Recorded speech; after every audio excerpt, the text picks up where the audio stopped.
Welcome to another edition of Answers for the Family. I'm your host, Alan Cardoza, and for those of you that have been listening, sending in questions and comments, thank you so much. Please continue to help spread the word that each week this show will bring on special guests that can inspire, educate, and in some cases entertain, while bringing answers and options to making our lives happier, healthier, and more at peace.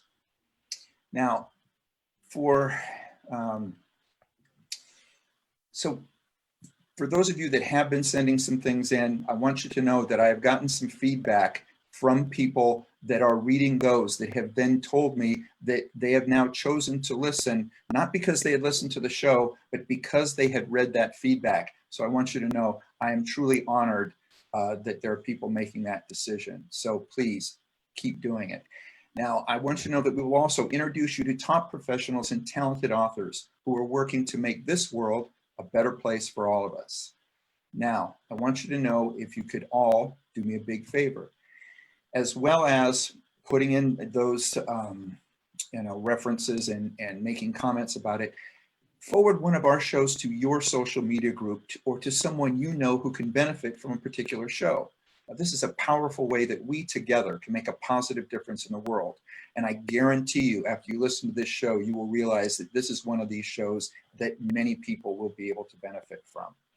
Now, many of our shows fall into the category of catch them doing something good. And again, this is certainly one of those shows. With all the negativity and divisiveness out there these days, I hope that you will find answersforthefamily.com to be a place where you can go to hear some of the very good things that are happening all over the world. I want you to know that I'm grateful for all of you that take your precious time to do so.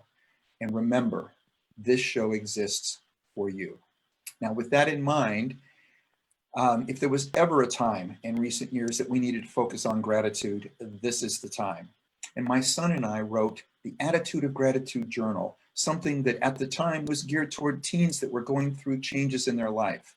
Well, we're all going through changes in our lives now. So please go to our website, answersforthefamily.com, and download a free copy. It's our gift to you. All I ask is that you subscribe for free and give it 21 days and comment afterwards on whatever platform you listen to us on, what focusing on gratitude has meant to you and your family. Now, one of the many quotes in the journal, which happens to be one by my son Chase, who I'm very proud of, that one reads, "Go for it, chase your dreams, and be grateful for the ones that you catch."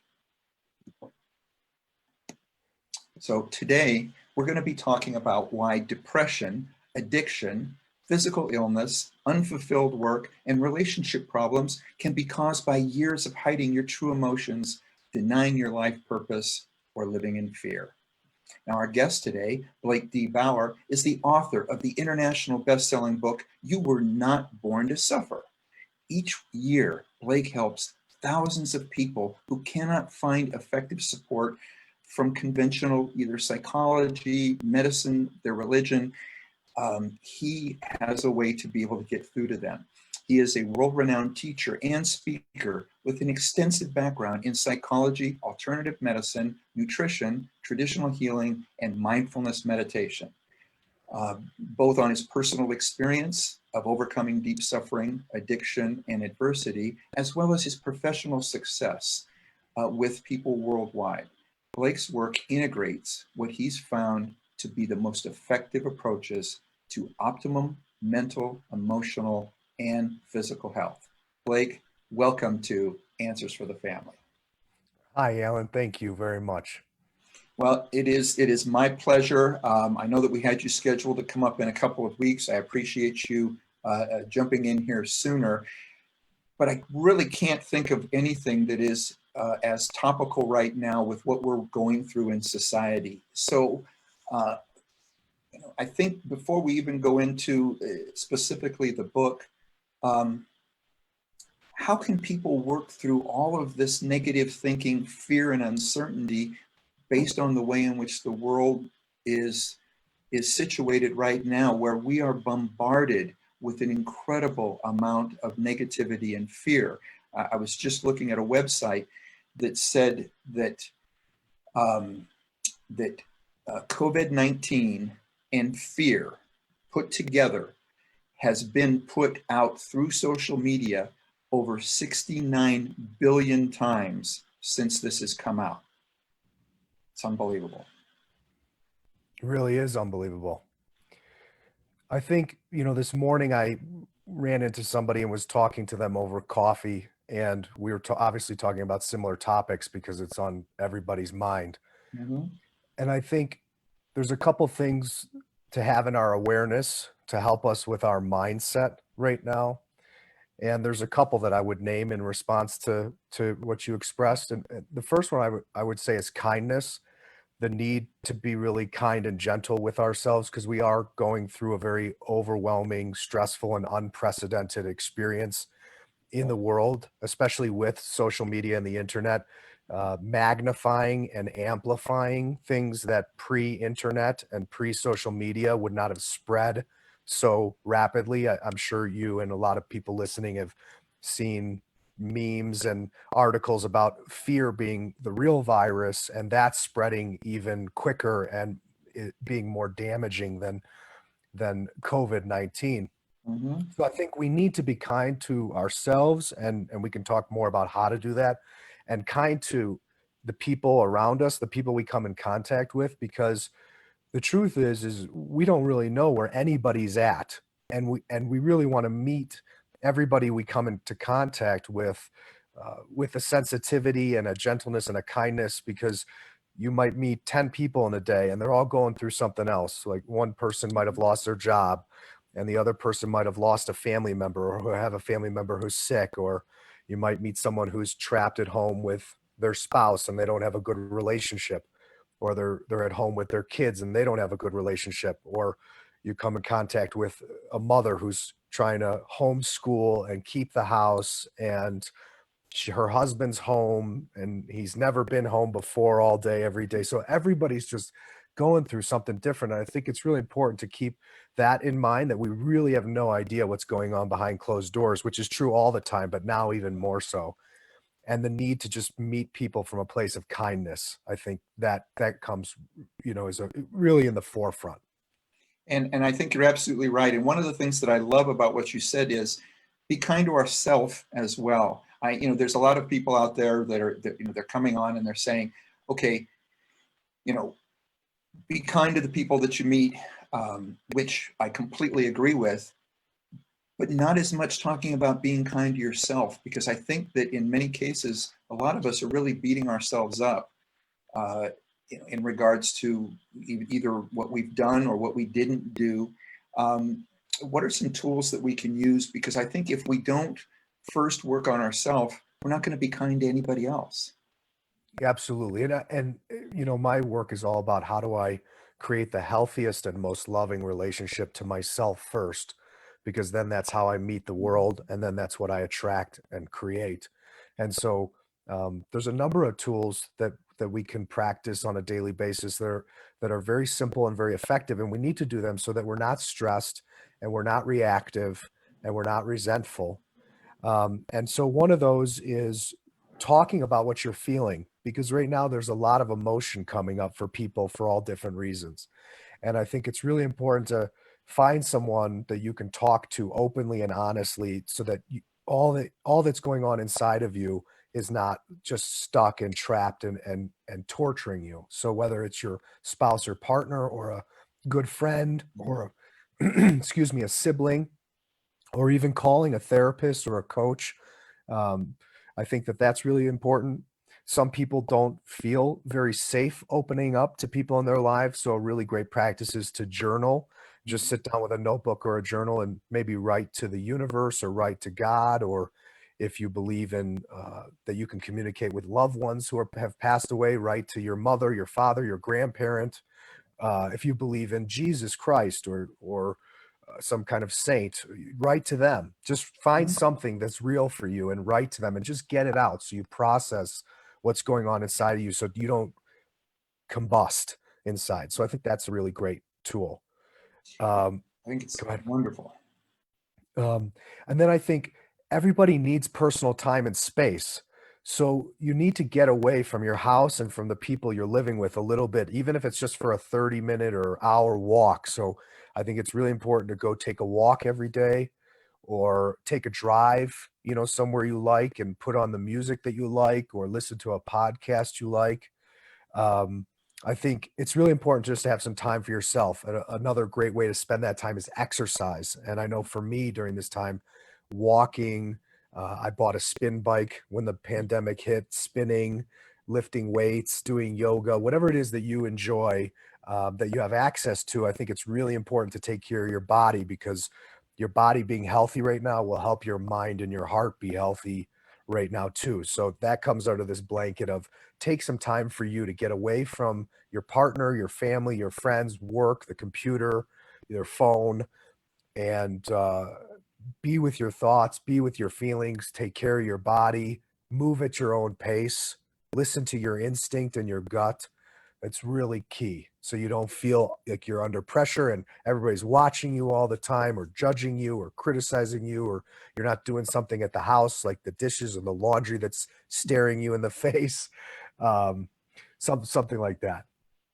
Yeah, I'm smiling because it's one of the things that I've been doing was that because I'm now operating out of the home, so I'm here a lot more, and what I'm finding is I'm seeing those things that you're talking about, and so I've been trying to do more honeydew type things, where I'm fixing different things around the house. But it's interesting because when you said that, I thought, yeah, I notice them now, so I find myself doing that.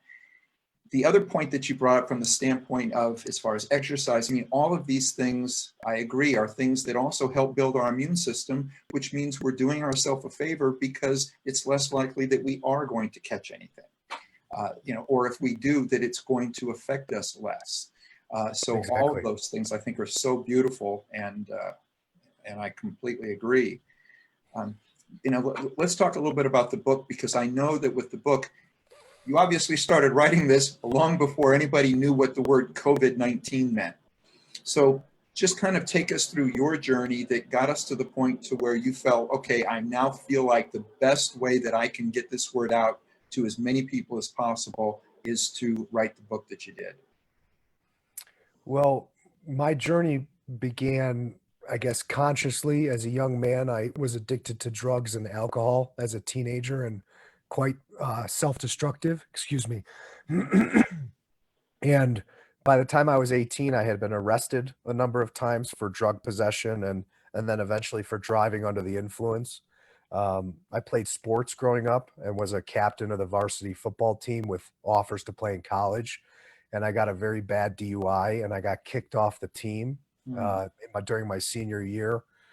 And that set in motion a very downward spiral where I really hit rock bottom because at that point in my life, I lost my identity and who I thought I was, and Hmm. my ego and my arrogance all shattered. And underneath that was a very tortured, confused, insecure young man that then felt this pressure to figure out life and figure out what to do in the world and how to make a living and make my way through the world. Um, and so at 18, I hit my rock bottom very young, which at the time was horrible, but now I'm so grateful. I was suicidally depressed, psychologically and emotionally tortured. And that set in motion a very simple drive to heal myself. And so I moved forward at 18 with two questions on my mind every day, which were, how do I heal myself from my suffering? Because I'm in so much pain and I'm waking up every day tortured and I can hardly function. And yet I'm supposed to be figuring out what to do with my life. And I felt like that was not how life was meant to be lived. And I think everybody deep down has this feeling like life is not meant to be so painful and so hard all the time. Yes, there is challenges. Yes, there is suffering, but not most of the day, every day. Not from the moment you wake up. Yes, there's got to be a way out. So that was my intuitive inner intelligence instinct, was that there has to be some freedom from this. There has to be a natural freedom from this. Hmm. And then at 18, as a young man who had self-respect and pride. I wanted to have a good life. And so I had this drive to understand, what's my purpose in life? Because I had grown up with a lot of people who were also self-destructive. So I came from a family of addiction and self-destruction, which is why I had a tendency towards it. It was in my environment, it was in my DNA, and it was just something I had to face and overcome in myself. And I had a lot of family members who were very successful in business and had created beautiful families, but then went on to destroy everything, ruin their families, ruin their marriages, ruin their businesses. And so I knew in my heart that money didn't equal success and happiness, even though it was important. So I felt like I had to have some kind of purpose in life. So these two questions: how do I heal myself, and what's the purpose of my life, drove me forward. And I studied topics like psychology and nutrition, and then I went on to study Chinese medicine, so traditional Chinese medicine, acupuncture, Oriental medicine, herbal medicine, and I kept going deeper and deeper into all different kinds of philosophies on health, healing, preventative medicine, anti-aging, longevity.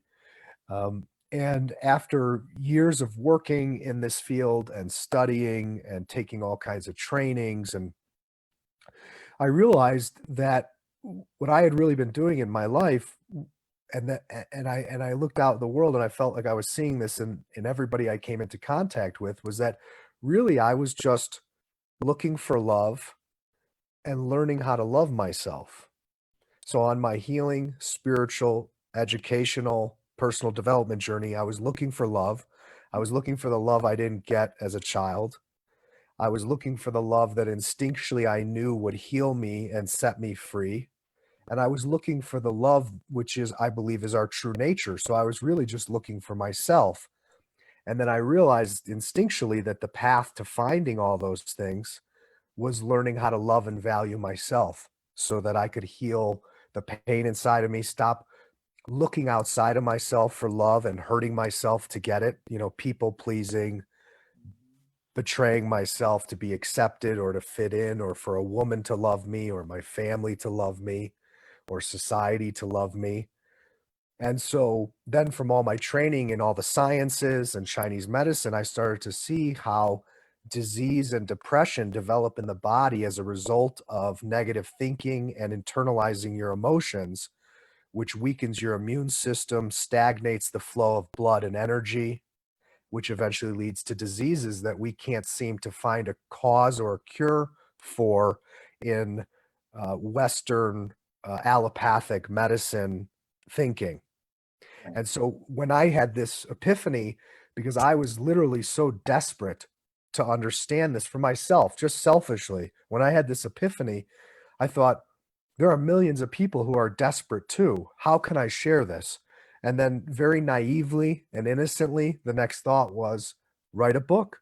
And so that began the journey. And I was 24 years old at that time. And so the process of getting a book published was very challenging, and nobody took me seriously, and I was rejected a lot until I wasn't. So, yeah.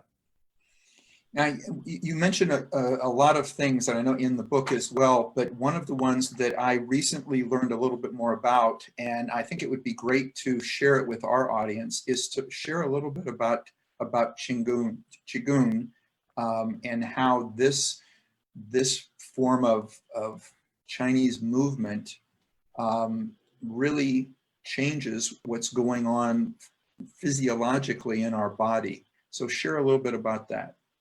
Absolutely. So, Qigong is, for people who are listening who don't know, Qigong is a moving meditation similar to yoga. They're gentle, slow movements and stretches that you link with your breath so that you cultivate this sense of integrity and unity inside, so that your Mhm. attention, your breathing, and your physical movement are all moving together instead of being fragmented and all over the place like most of us live our days. Our thoughts are there, our feelings are here, we're doing that, we're and our breath, we don't even know what's going on. So normally we're just scattered and all over the place. So doing this practice helps you bring everything back into alignment and integrity, so you can really just be where you are. But Qigong is actually the foundation for all Chinese medicine and acupuncture. So the recorded research and dates for its practice go back well beyond the development of Chinese medicine. And if anybody's familiar with acupuncture and the energy meridians that run through your body that an acupuncturist will use when treating you, the Qigong Masters were the ones who mapped out the flow of energy in the body. You know, they lived during a time where there were not many distractions. They were in nature. They spent time with the body, feeling the body, sensing the body. And they experimented where if you touch this point on the body, where do you feel it? And when you touch this point on the body, where does the energy flow? Where does the circulation go? And so they, over time, built up what became the entire field of Chinese medicine. So on my journey, I went to two different universities for Chinese medicine, one very science-based and then one very esoteric-based. And when I started practicing Qigong, I felt more vital, healthy, and strong than I had ever felt in my life. I couldn't believe the amount of power, of energy, and vitality that had unlocked inside of me. And I became quite addicted to the practice, to the point where I stopped practicing Chinese medicine and only started teaching people Qigong, because I believed it was like the metaphor: you give a man or a woman a fish, they eat for a day, which is a treatment. But if you teach a man or a woman how to fish for themselves, they eat for a lifetime. So for me, teaching Qigong was teaching people how to fish for themselves. And the most practical and effective mindset to have about it all when it comes to Qigong or Chinese medicine, and I believe when it comes to health and disease, is that you can look at disease and depression in the body and the mind as simply stuck blood, stuck energy, and stuck emotion. So stuck blood, stuck energy, and stuck emotion causes disease in the body and mind. So the opposite of that is free-flowing, strong circulation of blood, energy, and emotion.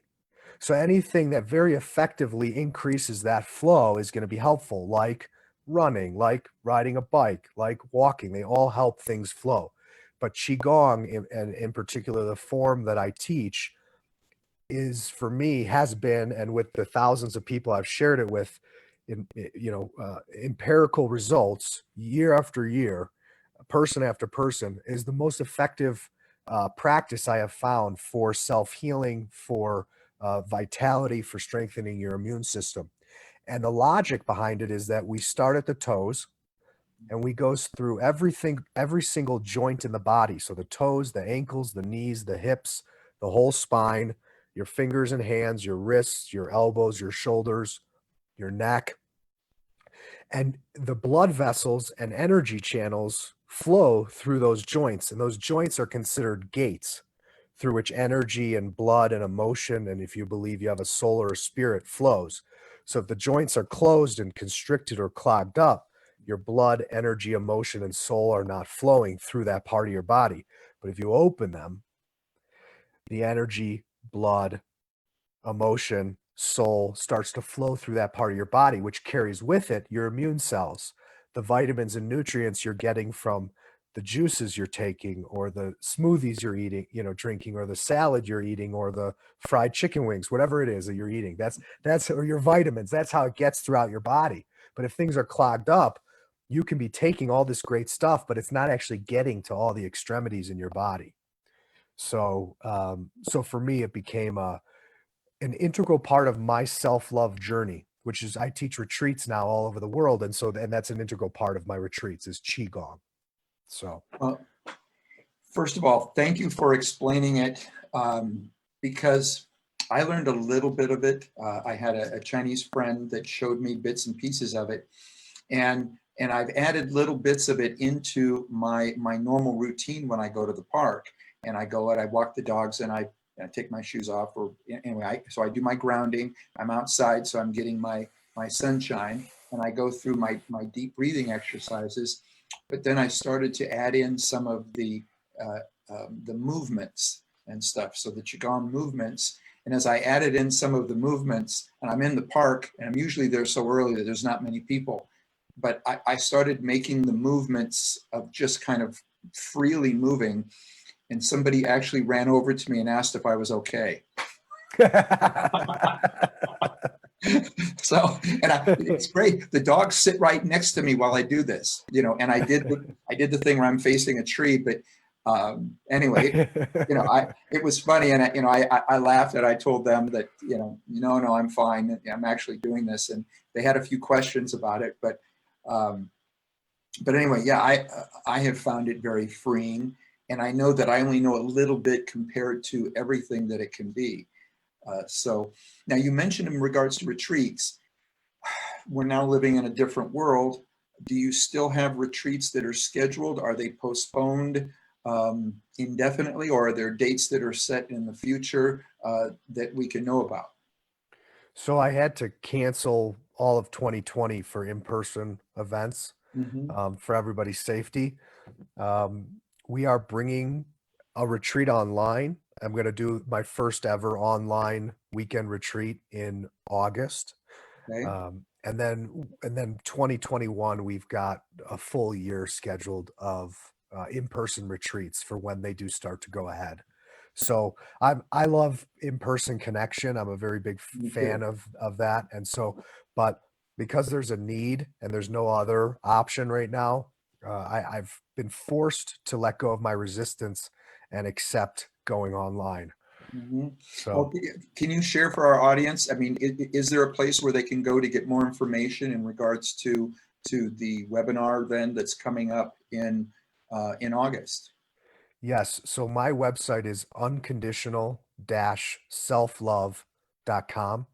And then my primary retreat center that I work with in the United States is the Shambhala Mountain Center in Colorado. So you could Google either myself or the Shambhala Mountain Center, which is a 600-acre Buddhist retreat center 2 hours from Denver, which is just absolutely divine and just beautiful. Okay, so you're going to do it from there, but it's going to be a webinar, and then in 2021.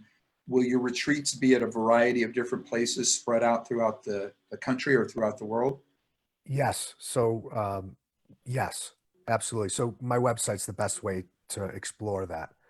Okay. So for everybody out there, if you were driving, obviously you couldn't write down, that was a long website. If you go to answersforthefamily.com, we'll make sure that we have that information on there. Now we're going to take a break, but we're going to be right back. So if you would like, go to that website. You can open up another window if you're sitting at your computer. Many of us are at home. Again, that's unconditional-selflove.com.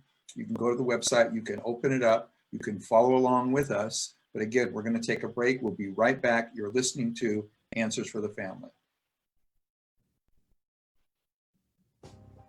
Founded over 30 years ago to meet the needs of families in crisis, West Shield has continually focused on resolving issues that negatively impact families and businesses. Our signature therapeutic transportation service helps to ensure that adolescents in crisis are safely transported to specialized schools, programs, and treatment centers with unsurpassed experience and success.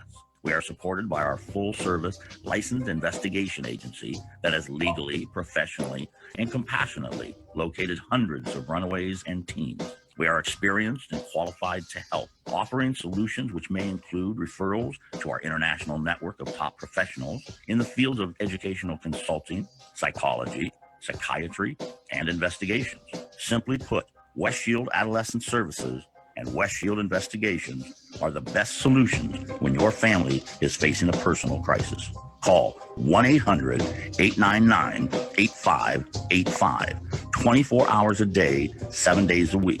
That's 1-800-899-8585, or visit our website at westshield.com. Thank you. And we're back. You're listening to Answers for the Family, and we have some questions that have come in. And again, I want everybody to know I appreciate so much that you take the time to send these questions in. And we try to get to as many of them as we can. If we cannot get to all of the questions, we will ask the guest and then we'll put them on our website, or they'll put the answers on their website. So the first question we have here says, my son is sinking into a deep depression after losing his job and having to postpone his senior year at the university. He has moved back home, and we have been trying to reassure him that things will get back on track when this pandemic is over. Unfortunately, all he can focus on is the horrible way in which our government and the media has handled this situation. He is angry and fearful all the time, and this is fueling his depression. I am hoping your book will be helpful. I'm looking forward to the show, and maybe you can address how we can start helping our son. And this is from Andrea in Massachusetts. Alan, should I Yeah. speak to that? Yep. Yeah. Please do. I'm just saying, if we can't get to all of them because sometimes we run out of time, and if we can't, I'll ask you some that we can put on later. But these, absolutely. Thank you. Okay, great. So, Andrea, thank you. I understand, and I promise the book will be helpful if he will read it. It's also on Audible and iTunes, and a lot of the younger generation like the audio book, so he can maybe take a walk or exercise while listening to it. The first thing that popped into my head was that, in our culture, we don't have a healthy understanding of initiation. When a young adult or a boy becomes a man. And so I would keep in mind that I think this experience for your son is part of his initiation into adulthood and into the world that he is inheriting. And so he has every right to be sad and angry because there's a lot of injustice. There's a lot that needs to be addressed. And it's those deep, dark feelings that he's experiencing, which will eventually give him a sense of purpose in life and help him to find his calling. So it's not all negative. A lot of times we think that depression or heavy emotions are negative, but it's actually very healthy to go to this place. And in, civilizations, since the beginning of man, we've had these processes of initiation, which which our culture has really lost touch with. And so for me, my initiation came through drugs and alcohol and getting in trouble and losing everything that I cared about instead of a pandemic. Mm-hmm. Alan, and I'm sure you had your own self-created initiation, whatever that is. Oh, yeah. So instead of us going out with the elders in our tribe, whether it be the men or the women, and fasting for days and experiencing our deeper nature and facing death and the fear of death and all these parts of ourselves, we experience it in different ways in the developed Western world. So I think it's very natural that he's going through what he's going through, because there's also a lot of disillusionment that happens at his age and going out into the world. And I think this is all really important for younger people to wake up to, so that as they go forward and they choose their vocation and they choose what they study, how they study, if they study, or if they go to work, what they devote their time to, that it's coming from a very deep, genuine place.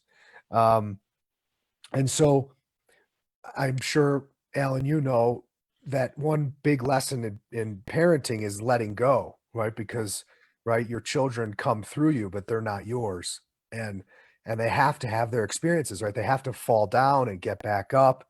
And this is a time, I think, where he's going to fall down in the ways he's falling down, and have faith in him that he will get back up. And then I think it's beautiful that you want to support him and be there for him. And so I think offering him a safe ear to listen and just letting him know that you're there for him, instead of, criticizing or judging or thinking there's something wrong with him, would be really healthy to try and come from that mindset that, just be a friend, be a guide, be open, maybe share your fears, maybe share what you're going through, which will then maybe invite him to stay open with you.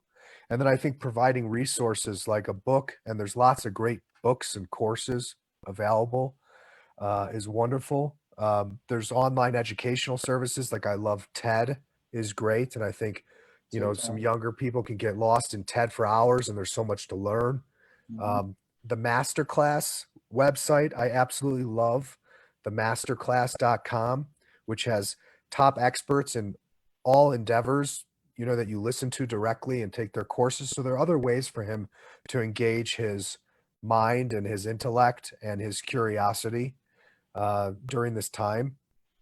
And so, yeah, I think those are some of the first things that come to mind.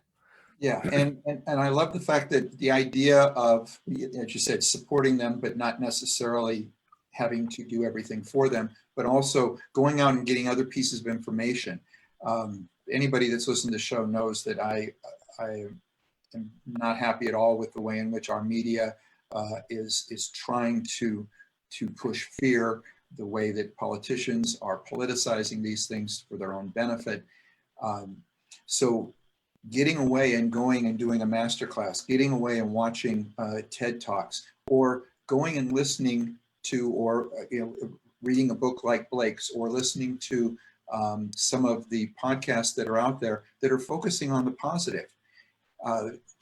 If you can do that, it will help offset some of this negativity that is fostering this fear. One of the other things is that he's living in your home now, and if you guys have 4 televisions, and if they're on 4 different news channels, turn them off. Okay, just turn them off. Those people that are wanting you to watch that are selling your eyes and your ears, and so they're thinking that fear is the best way to do it. If you can take him out of that environment and allow him to go into other environments, I think you're going to see a lot more growth. Absolutely. And the other thing that you just prompted, Alan, was, I think during this time, I've just appreciated my family a lot more, Yes. And I lost my father a couple years ago. And so I appreciate my mother so much more. And just maybe just for the Andrea and anybody else in this situation, your son's obviously not going to live with you forever, and he'll probably go on to have his own life and family and kids. And so a mindset of just how can I just love being with him as much as possible right now, and just try and come from that mindset. I just want to be with him and love him and support him no matter what, because really that's all that matters right now. Yep. I couldn't agree more. And yeah, and the fact that we're in the middle of a pandemic, it might be the only time that for myself and my 2 sons, none of us are either in a job that we can't go somewhere, or in school, because it's they're in their early and mid 20s. Because this is one time in which we can do it, the 3 of us this upcoming weekend are going out to see my dad for Father's Day. And we haven't been able to do that together. We've been able to do it, but never all 3 of them, or not in quite a few years, all 3 of us going at the same time. So one of my sons was away at college for 5 years. So, so yes, I couldn't agree more. Think about the blessings that we do have, focus on those, and not so much what the media wants you to focus on. So we've got another question that has come in. This one says, I have been suffering with bipolar disorder most of my life. I just turned 40 and I am so tired of living a roller coaster ride of emotions. The medications are debilitating, but if I don't take them, within a few days, I begin feeling extremely anxious and out of control. I meditate, I practice yoga, I try to eat healthy, but nothing seems to make a lasting difference. The title of your book spoke to me, as I know I wasn't born to suffer like this, but I can't seem to make this a reality in my life. But I've purchased your book. Could you tell me how your approach might work best for someone such as myself with this particular disorder? And it then says, thanks. And it's from Gracie in Alabama. Beautiful. Well, hi, Gracie, and thank you for being so vulnerable and for sharing. So my advice, first of all, with the book, I recommend getting a diary or a notebook. And after every chapter, you're going to find questions and exercises, and they're specifically designed to draw out and give you an opportunity to release things that have been stuck inside of you for your whole life since childhood. And often it's more effective than a lot of therapeutic processes because of the specific questions and practices that I take you through. So I would recommend that you take that very seriously, go through each chapter, do every practice and every exercise thoroughly and make sure you write it out. And I promise you, it will help you significantly. So my view on a diagnosis like bipolar is that most of us are somewhat bipolar. And because if we're honest with ourselves about the thoughts that we have throughout the day, and most people are not that honest about what's going on inside of them mentally and emotionally, but if we were totally transparent, we would admit that we all go through psychological and emotional ups and downs throughout the day. It's just for some of us, the volume is really turned down. It's maybe a 1 or a 2 on the volume. And the volume goes up to the degree that you have suppressed emotions and trauma. So if you had pain in your upbringing, or you had a lot of pain in your bloodline, in your family line, like maybe the women in your family have been abused or oppressed a lot, you would carry a lot of deep pain and trauma.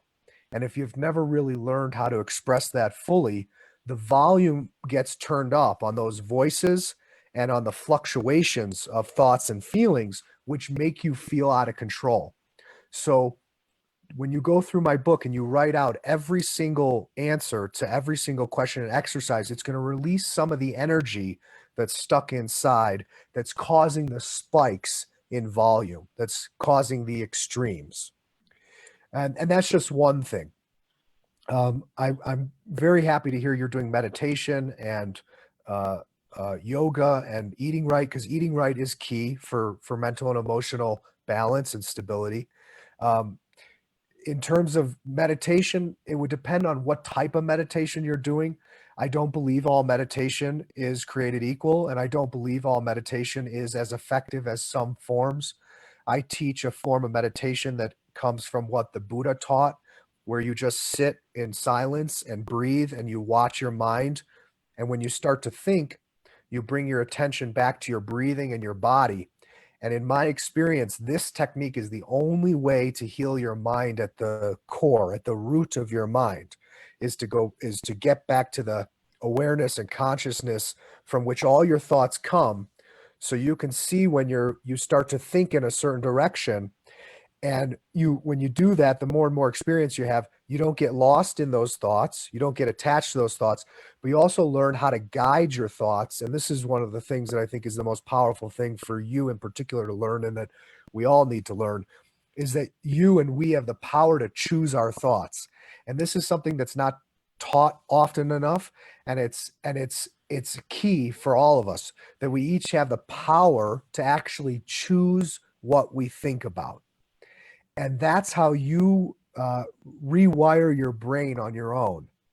And nothing can substitute for, oh, I'm thinking this really negative, dark thought. And I'm going to decide right now, I'm not going to keep thinking that thought. I'm going to think about this. I'm going to think about something I love. I'm going to think about my dog or my cat that I love. I'm going to think about my son that I love. I'm going to think about what I want today and what I want to create. And I want to have a good day, instead of getting stuck in this thought. And the more you practice this, you realize how much power and capacity you have to actually direct your attention towards thoughts that are healthier. And the more you do that, each time you choose a new thought, you literally you start to burrow and create new neurological pathways in your brain that fire more organically and naturally, instead of the neurological pathways and thoughts that for you have become your default when you go down a negative, depressive, or what for you might be an uncomfortable or overwhelming experience psychologically and emotionally.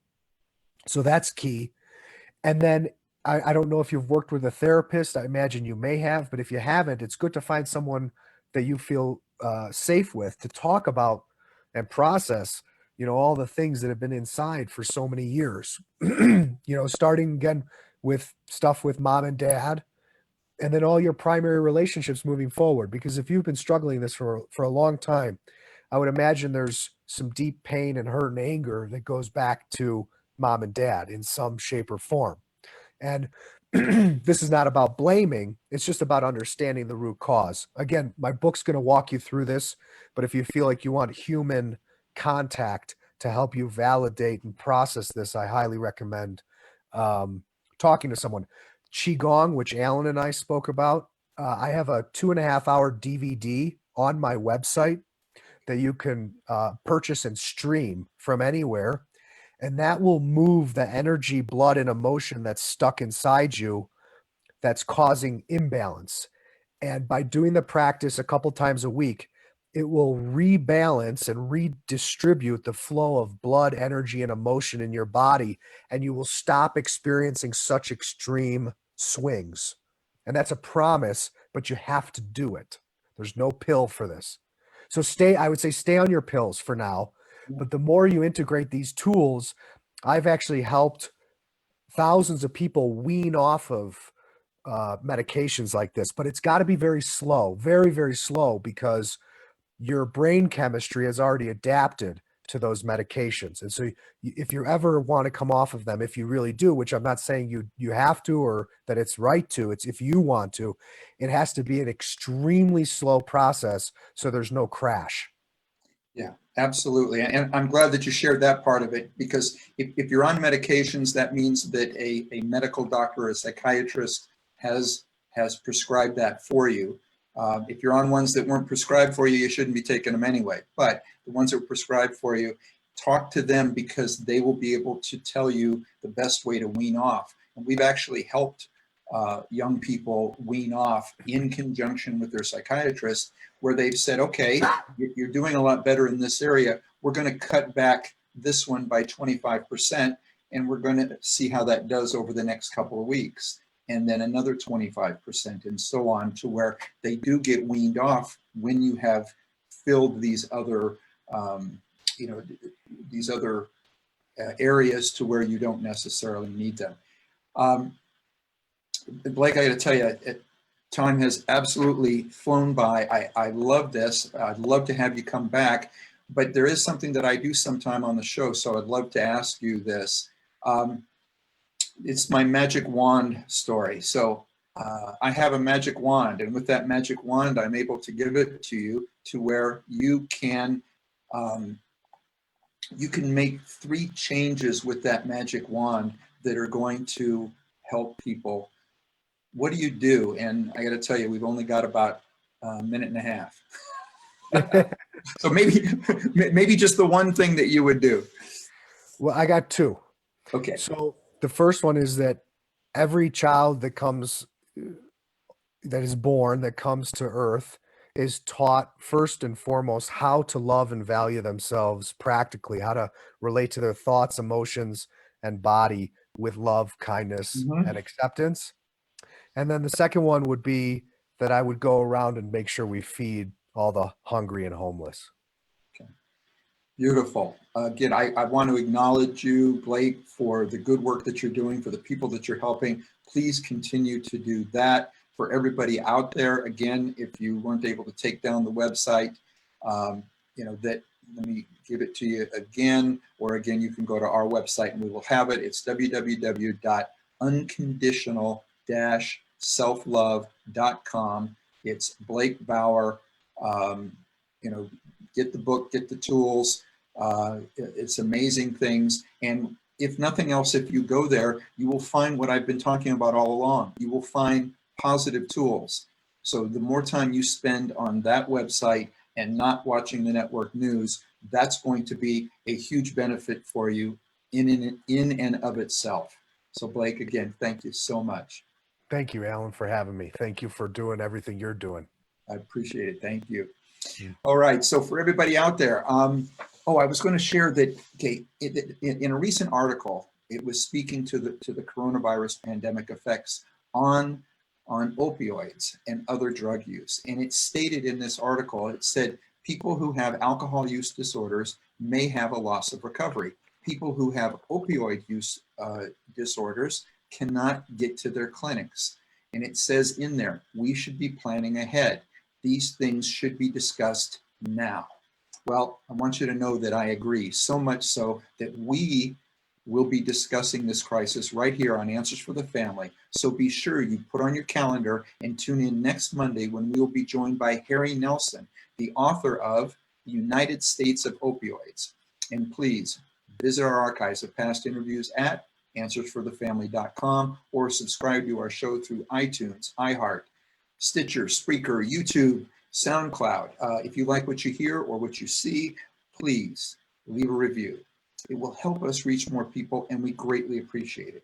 And the next time you're on Facebook or Twitter, remember, please stop by our page, check out some of our latest posts. If you like them, please like us and spread the word. So and another little statistics show that it takes between 7 and 10 positive feelings to offset a negative one. So this week, go out and share at least 10 acts of kindness this week. It's easy, and you can start it with just a smile. Share a smile with somebody else, and it's the first step. For everybody out there, be good human beings, and be with us again next week on Answers for the Family.